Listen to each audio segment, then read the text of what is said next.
ओम नमः शिवाय। दोस्तों, जब जब हम क्रिप्टो करेंसी की दुनिया में आते हैं तब तब हमें एक नाम सुनने को मिलता है, बिटकॉइन। आखिर ये बिटकॉइन है क्या? क्या काम करता है बिटकॉइन? और इस बिटकॉइन को बनाने वाला है कौन आखिर? आइए इस वीडियो में इन सभी सवालों के जवाबों को जानने की कोशिश करते हैं। चलिए शुरू करते हैं।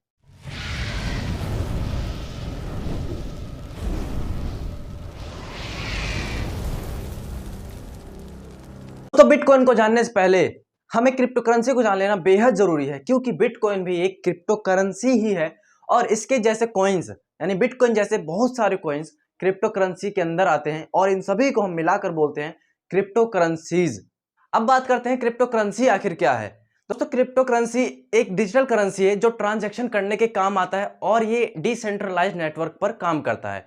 इसका मतलब है कि इसके पीछे किसी सेंट्रल अथॉरिटी या बैंक का हाथ नहीं होता, यानी इसका कंट्रोल नहीं होता। पर आज के टाइम बैंक और सेंट्रल अथॉरिटी का इस पर एक परमिशन आ चुका है, बैंक इसे ट्रांजैक्शन करने देती है। कुछ टाइम पहले बैंक्स इसको ट्रांजैक्शन नहीं करने दे रही थी, पर आज के टाइम ये लागू हो चुका है। और क्रिप्टो करेंसी भारत जैसे और भी देशों में आज के टाइम इसे पूरी तरह लीगल माना गया है। दोस्तों, अब बात करते हैं उस कॉइन का जिस कॉइन का नाम हमने सुना है और सुनाया है, बिटकॉइन। दोस्तों, बिटकॉइन एक कॉइन है, डिजिटल कॉइन जो फिजिकली एग्जिस्ट नहीं करता। ये एक क्रिप्टो करेंसी है जो ट्रांजैक्शन करने के काम आता है। अब बात करते हैं इसको बनाया किसने। इसको 2009 में बनाया गया था।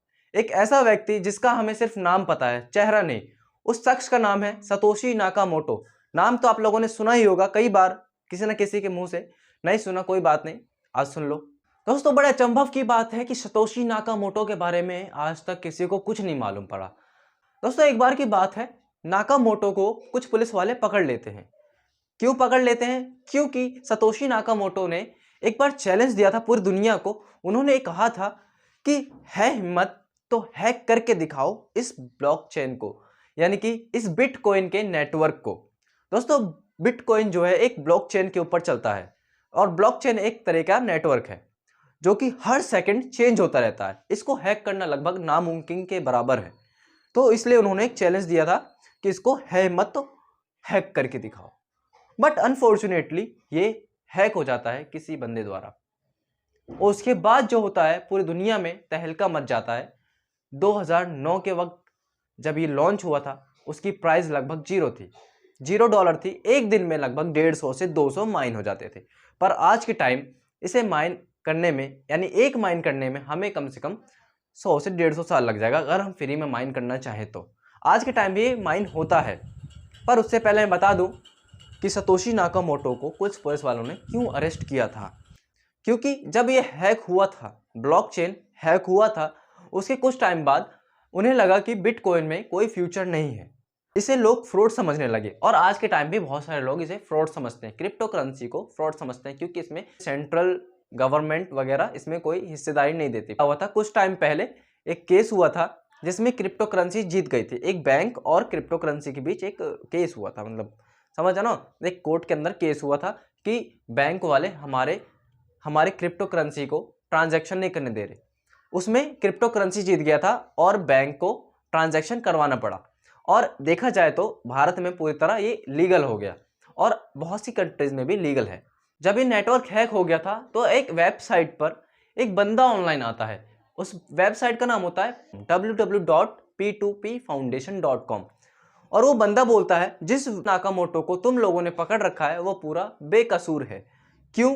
क्योंकि वो एक नकली नाकामोटो है, यानी कि ओरिजिनल मैं हूं जो अभी बोल रहा हूं, यानी कि ओरिजिनल जो ऑनलाइन बोल रहा था p2pfoundation.com पर वो एक सतोशी नाकामोटो था। और पुलिस वालों ने जिस नाकामोटो को पकड़ रखा था उसने खुद कबूल किया कि मेरा बिटकॉइन से या ब्लॉकचेन से कोई लेना देना नहीं।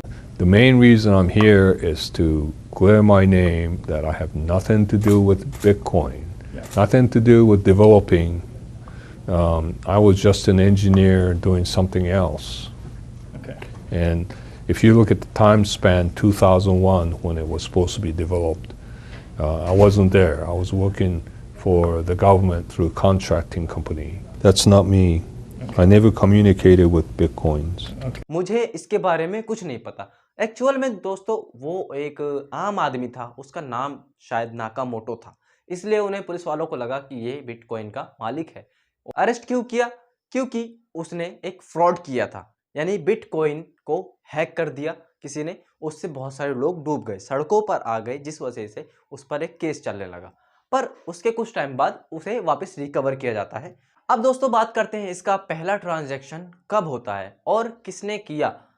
तो दोस्तों इसका पहला ट्रांजैक्शन किया था सतोशी नाकामोटो ने, 10 बिटकॉइन का किया था एक हल फिने नाम के व्यक्ति को। फिर कुछ टाइम बाद एक व्यक्ति और करता है 10,000 बिटकॉइंस का, और उस बिटकॉइंस का एक पिज्जा आता है जो उस व्यक्ति के लिए एक आम बात थी। Offering 10,000 bitcoins in exchange for some pizza, and somebody there said, "Hey, I'll take you up on that offer." So I sent him the 10,000 bitcoin. I said, "Okay, here it is. I'm waiting for my pizza." And he phoned it in. He paid with his credit card, and the pizza showed up at my door. But हमारे लिए आज के दिन एक bitcoin की कीमत लगभग 22 लाख रुपए, तो 10,000 बिटकॉइंस की कीमत, इतना आप अंदाजा लगा लो, लगभग 200 करोड़ प्लस का एक पिज्जा था। दोस्तों बिटकॉइन लिमिटेड है, लगभग 21 मिलियन बिटकॉइंस ही अवेलेबल हैं टोटल, और इसमें से कुछ ही 2 या 2.5 मिलियन बचे हुए हैं सिर्फ माइन करने के लिए। बाकी सारी बिटकॉइंस माइन हो चुकी हैं और वो ट्रांजैक्शन में यूज हो रही हैं आज के टाइम पर। और आज के टाइम अगर हमारे पास 10,000 बिटकॉइंस होता है, आप सोच लो, मान लो हो तो सकता नहीं है, पर आज के टाइम अगर हमारे पास 10,000 बिटकॉइंस होता है तो हम क्या क्या कर सकते हैं। दोस्तों आज के लिए इतना ही। बाकी वीडियो इन्फॉर्मेटिव लगी हो तो वीडियो को लाइक कर सकते हैं और चैनल को सब्सक्राइब कर सकते हैं, ताकि हमारी वीडियो आप तक जल्द से जल्द पहुंच सके। ओम नमः शिवाय।